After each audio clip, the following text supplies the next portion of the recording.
உருளைக்கிழங்கும் பட்டாணி வேக வச்சுக்கலாம்பா.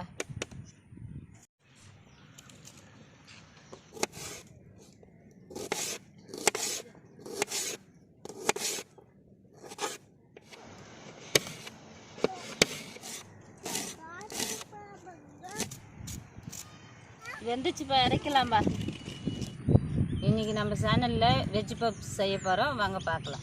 வெஜ் பப்ஸ்க்கு தேவையான பொருட்கள்: மைதா 1/2 கிலோ, கேரட் 1/4 கிலோ, பட்டாணி 1/4 கிலோ, உருளைக்கிழங்கு 1/4 கிலோ, வெங்காயம் 1/4 கிலோ, காரத்துக்கு ஏற்ப பச்சை மிளகாய், கொத்தமல்லி, கருவேப்பிலை, இஞ்சி பூண்டு பேஸ்ட்டு, மிளகாத்தூள், சால்ட், கரம் மசாலா பவுடர், ஜீரகத்தூள். மாவில் கொஞ்சம் எண்ணெய் ஊற்றி கொஞ்சம் சால்ட்டு போட்டு நல்லா சப்பாத்தி மாவு பதத்துக்கு பிசைஞ்சிக்கணும்.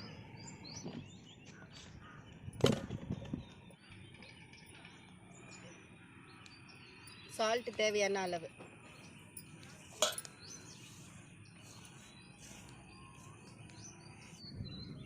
கொஞ்சம் தண்ணி சேர்த்து பிசைஞ்சிக்கலாம். இப்போ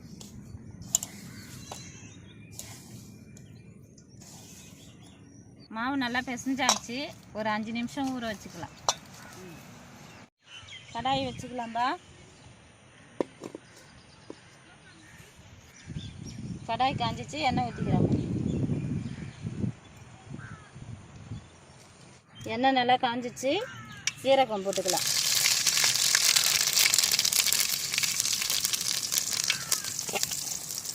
அடுத்தது பச்சை மிளகாய், இஞ்சி பூண்டு,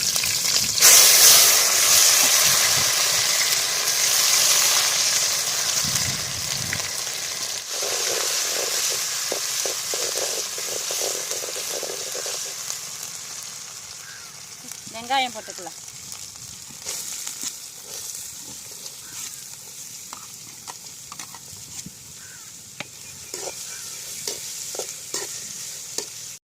வெங்காயம் ரொம்ப நேரம் வதங்க வேணாம், ஒரு மீடியமான பதத்தில் வந்தவுடனே அடுத்தது காய்ங்கள்லாம் போட்டுக்கலாம்.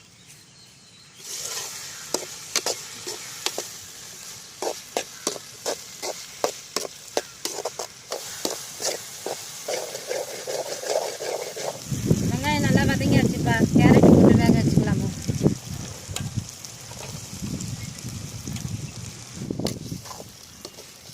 கேரட் கொஞ்சம் நல்லா வேகட்டோன்னு அதுக்கப்புறம் உருளைக்கிழங்கு வேக வச்சு வச்சுக்கிட்டு பட்டாணி வேக வச்சு வச்சுக்கிட்டு போட்டுக்கலாம்பா. சிறிதளவு சால்ட்டு போட்டுக்கலாம்பா. தேவையான அளவு மிளகாத்தூள்ப்பா. தேவையான அளவு மல்லித்தூள்.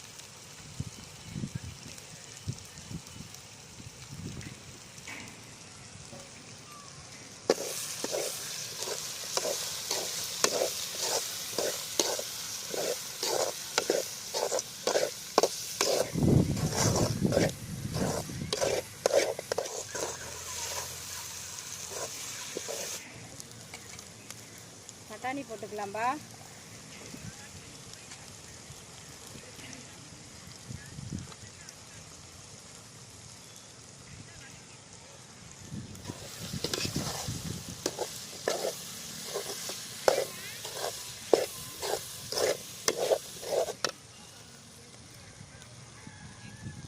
அடுத்தது உருளைக்கிழங்கு போட்டுக்கலாம்பா.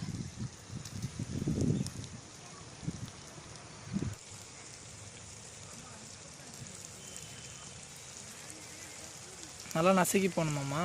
நல்லா நசுக்கி போகணும்பா.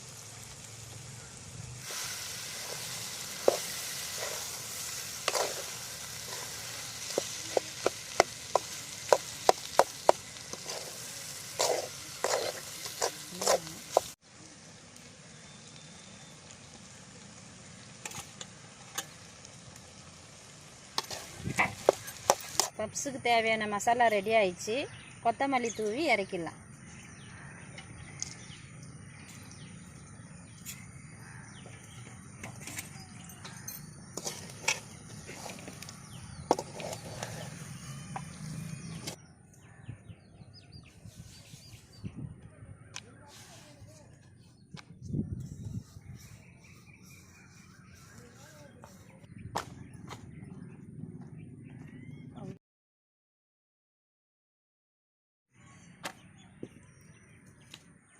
கடாய் காஞ்சிச்சு, எண்ணெய் ஊற்றிக்கலாம்பா.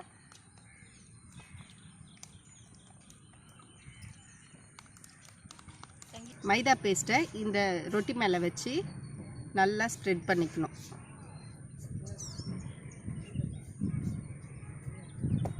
லைட்டாக மாவு தூவிட்டு இன்னொரு லேயர் எடுத்து அது மேலே அப்படியே செட் பண்ணி விட்டுடணும். இதே மாதிரி 4 செட்டு ஒன்று மேலே ஒன்று வச்சு உருட்டிக்கணும்.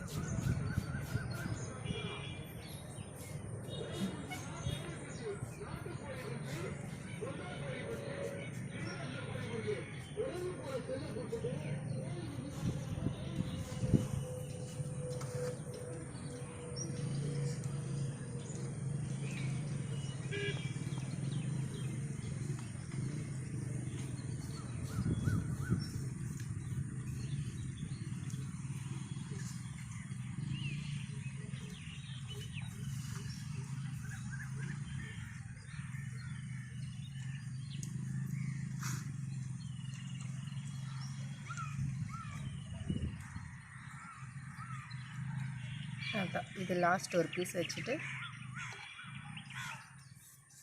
லைட்டாக அழுத்தி விட்டுட்டு 4 சைடும் கட் பண்ணிடணும்.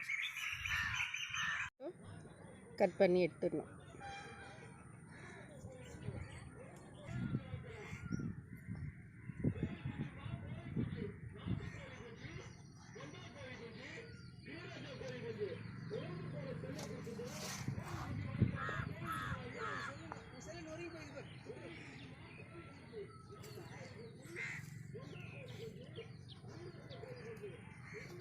இதை 4 போட்டுக்கணும்.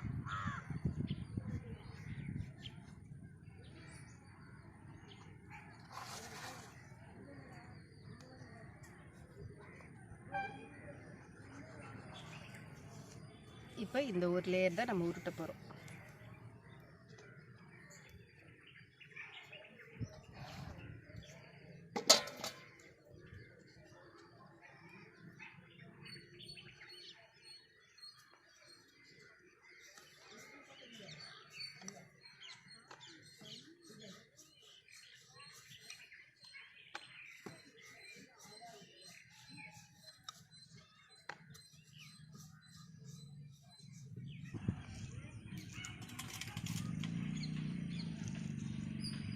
இப்போ நம்ம ரெடி பண்ண மசாலாவை ஒரு ஸ்பூன்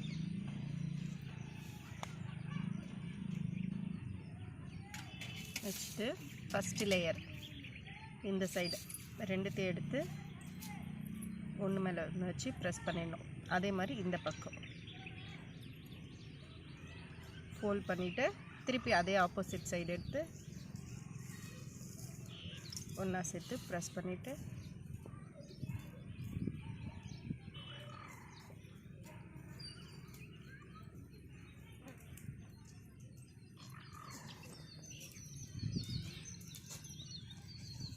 அவ்வளோதான்.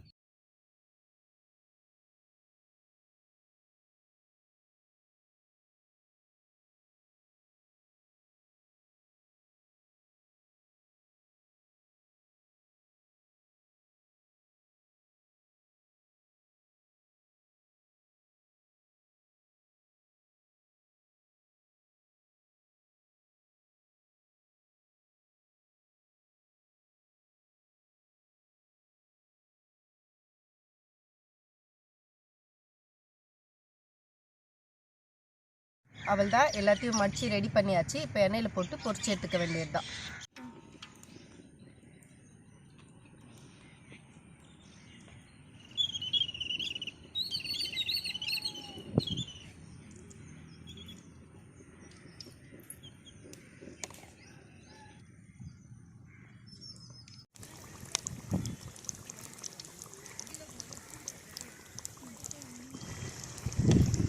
கொஞ்சமாக மெதுவாக எண்ணெயில் போட்டு திருப்பிக்கணும். நல்லா டைம் எடுத்து வேகணும். இது மைக்ரோ அவன் இல்லாமலே வீட்லேயே ஈஸியாக பப்ஸை எண்ணெயில் போட்டு எப்படி செய்யலான்னு பார்த்துட்ருக்கோம். இங்கே பாருங்கள், லேயர் லேயராக வருது. இது நல்லா இன்னும் கொஞ்சம் வேகணும். மீடியம் ஃப்ளேமில் வச்சு தான் இதை பொரிக்கணும், இல்லைன்னா ரொம்ப தீஞ்சிரும், கலர் சேஞ்ச் ஆகிடும்.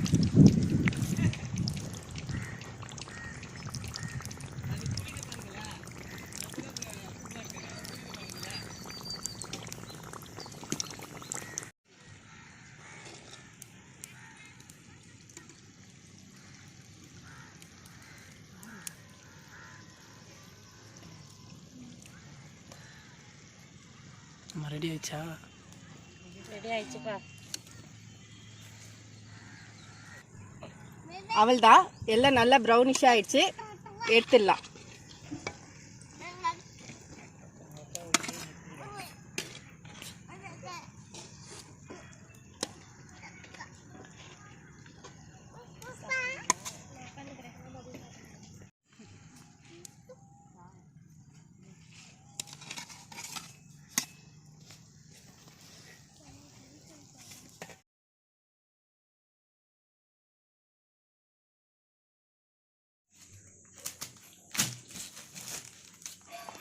பாருங்கள் எவ்வளோ கிறிஸ்பியாக வந்திருக்கு. வீட்லேயே நம்ம மைக்ரோ அவன் இல்லாமல் பண்ண பப்ஸு. குழந்தைங்களுக்கு நல்ல ஸ்நாக்ஸ் ஈவினிங் டைமில் நல்லா கிறிஸ்பியாக இருக்கும். குழந்தைங்கிட்ட லைட்டாக சாஸ் வச்சு ஈவினிங் டைமில் ஒரு குட்டி ஸ்நாக்ஸ். எப்பா நீ என்ன ஸ்பெஷல்? அட ஃபேமிலில வெஜ் பப் செஞ்சிருக்காங்க போய் நீங்க வேற லெவல்ல செஞ்சிராங்க போல இருக்குதா? ஆமா முத்தல்ல தரங்கடா. செம்மையா இருக்குது. அடிக்கடி காய வச்சிராங்கல. பாக்கும்போது சாப்பிடணும் தரங்கடா. அப்படியே ஒரு நெத்த அப்படியே வாங்கி போட்டுக்கறா. சாமிக்குள்ள தரங்கடா. ஆமாப்பா. அது டெய்லி நடக்குது தரங்கடா.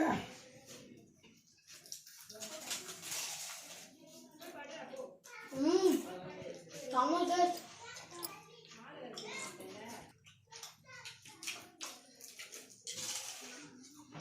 அந்த உள்ள இந்த மசாலா இருக்குப்பா, சூப்பராக இருக்கும். இன்னும் தரங்கடா, வேற லெவல்ல தரங்கடா. என்னப்பா சொல்றது? அல்டிமேட்டா இருக்குப்பா. இன்னும் தரங்கடா.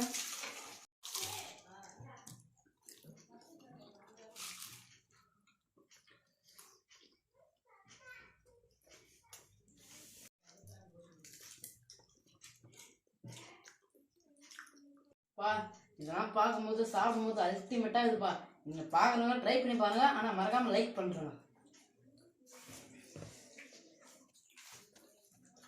என்ன தலைவரா, நான் சொல்லணுமா தலைவரா? வேற லெவலா இருக்குது. நீங்களும் செஞ்சு பாருங்க இந்த வெஜ் பப்ஸை. நல்லா இதுக்கு சப்போர்ட் பண்ணுங்க. இந்த சேனலு சப்ஸ்கிரைப் பண்ணுங்க, சப்போர்ட் பண்ணுங்க, லைக் பண்ணுங்க. சொல்லுமா? சப்போர்ட் பண்ணுங்க, லைக் லைக் பண்ணுங்க, சப்ஸ்கிரைப் பண்ணுங்க.